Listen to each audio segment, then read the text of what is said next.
काला जादू। अपने बेटे रिशु के माथे से टपकते हुए पसीने को देखकर सविता की हालत खराब हो गई। ऐसा आज पहली बार नहीं हुआ जब रिशु नींद से घबरा कर जागा है। हाय मेरा बच्चा, न जाने किसकी नजर लग गई है तुझे। जब से मेरे बच्चे ने 10वीं के एग्जाम में स्कूल टॉप किया है तब से रोज बुरे बुरे सपने आने लगे हैं। हाँ माँ, मैंने आज फिर से एक काले साए को देखा। वो यही मेरी आंखों के सामने खड़ा था। माँ मुझे बचा लो माँ। वो मुझसे कह रहा था कि मुझसे बदला लेगा। माँ कहीं ये प्रशांत। चुप कर, कैसी बात कर रहा है? दोबारा उसका नाम मत लेना। तुझे पता है ना उस प्रशांत ने आत्महत्या कर ली, तो बार बार उसका नाम मत लिया कर।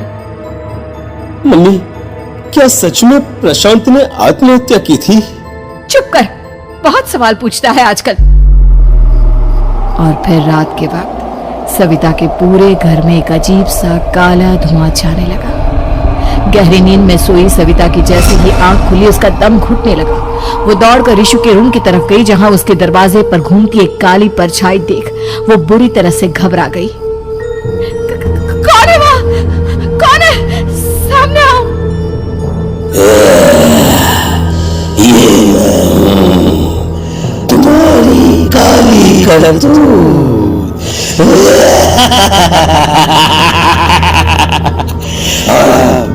अब मैं तुम्हारे बेटे को ले जाने आया हूँ। नहीं, मेरे बच्चे को छोड़ दो प्लीज। मेरे रिशु को कुछ मत करना। वो परछाई रिशु के कमरे में घुस जाती है। सविता भी उसके पीछे पीछे दौड़कर जाती है और देखती है कि अब वो साया साफ नजर आ रहा था। वो सर से पैर तक खून में सना हुआ था और उसके शरीर के सारे अंग कटे फटे हैं। क्या चाहिए तुम्हें? तुम जो बोलोगे मैं करूंगी, लेकिन मेरे रिशु को छोड़ दो। उस परछाई ने रिशु को गर्दन से पकड़कर दीवार के सहारे हवा में उछाल दिया। रिशु जोर जोर से चिल्लाने लगा। माँ बचाओ मुझे, बचा लो माँ, ये मुझे मार डालेगा। माँ मुझे बचा लो माँ। नहीं, ऐसा मत करो। मुझे मार दो लेकिन मेरे बच्चे को छोड़ दो। मैं तुम्हारे आगे हाथ जोड़ती हूँ। वो परछाई रिशु को जमीन पर गिरा देती है और अचानक वहां से गायब हो जाती है। रिशु, मेरा बच्चा, तू ठीक तो है ना? कुछ बोल बेटा, क्या हुआ है तुझे? मैं ठीक हूँ माँ। क्या हुआ था यहाँ पर? कुछ नहीं बेटा, कुछ नहीं। तू परेशान मत हो। हम कल ही गांव के बाहर जो तांत्रिक महाराज रहते हैं उनके पास चलेंगे। ठीक है माँ, हम जल्द ही उनके पास चलेंगे। मुझे बहुत डर लग रहा है माँ। ये बार बार मुझे डरावने सपने आना, ये सब हमारे साथ क्या हो रहा है माँ? अगले दिन सविता अपने बेटे रिशु को लेकर गांव के बाहर तांत्रिक के पास जाती है। जिस जगह पर तांत्रिक रहा करता था वो जगह बहुत डरावनी थी। चारों तरफ कंकाल और भूतियां नजर आ रही थी। गांव से दूर वीरानी में उस जगह पर जोर से आंधी चल रही थी। रिशु ने डर कर अपनी माँ का हाथ पकड़ लिया। माँ मुझे बहुत डर लग रहा है। ये कैसी जगह है? देख बेटा, हमारे साथ जो कुछ भी हो रहा है उसका इलाज सिर्फ और सिर्फ ये तांत्रिक महाराज ही बता सकते हैं। अब यही है जो हमें प्रॉब्लम से बाहर निकाल सकते हैं। जैसे ही सविता और रिशु तांत्रिक की झोपड़ी के अंदर पहुंचे, वहां का नजारा देखकर उनकी आंखें फटी की फटी रह गई। तांत्रिक की झोपड़ी के अंदर कई सारे लोग अपनी गर्दन घुमा घुमा कर जोर जोर से चीख रहे थे। कौन हो तुम और यहाँ क्यों आई हो? महाराज, मेरे बेटे को कुछ दिनों से एक डरावनी काली परछाई नजर आती है और कल रात उसने मेरे बेटे पर हमला भी कर दिया।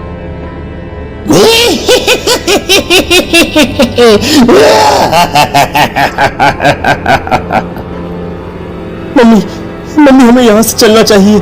ये जगह मुझे ठीक नहीं लगती। नहीं बेटा, ऐसा नहीं कहते। रुक जाओ, 2 मिनट के लिए रुक जाओ। क्या कहा? काली परछाई? तुम्हारे बेटे पर किसी काली परछाई ने हमला किया? हाँ महाराज, वो कह रही थी कि वो मेरे बेटे को कुछ कर देगी।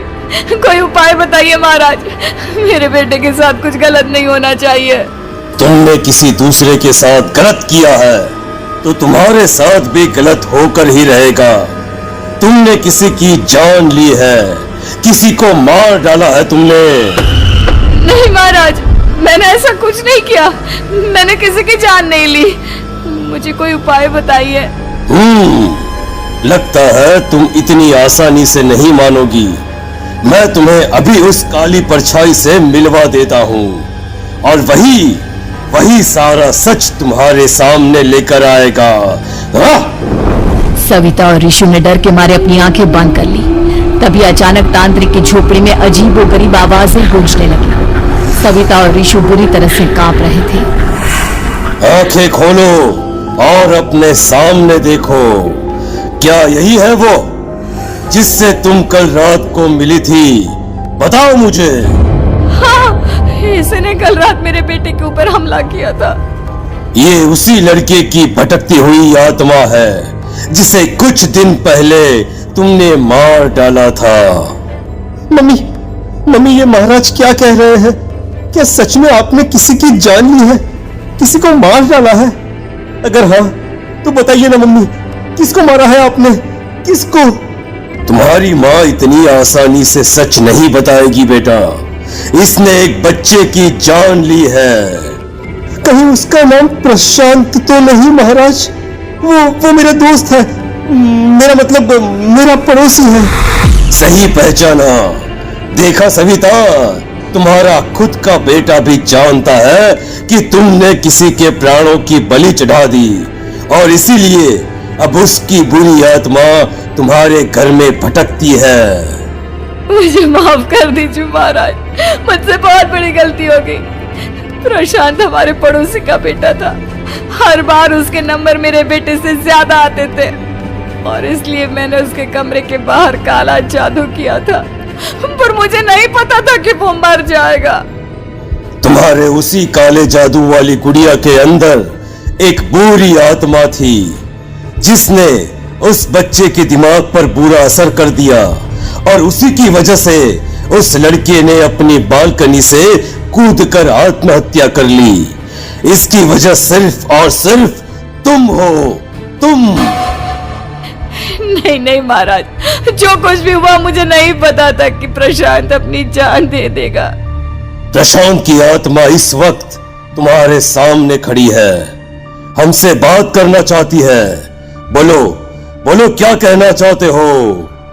मैं जीना चाहता था, बड़ा होकर कुछ बनना चाहता था।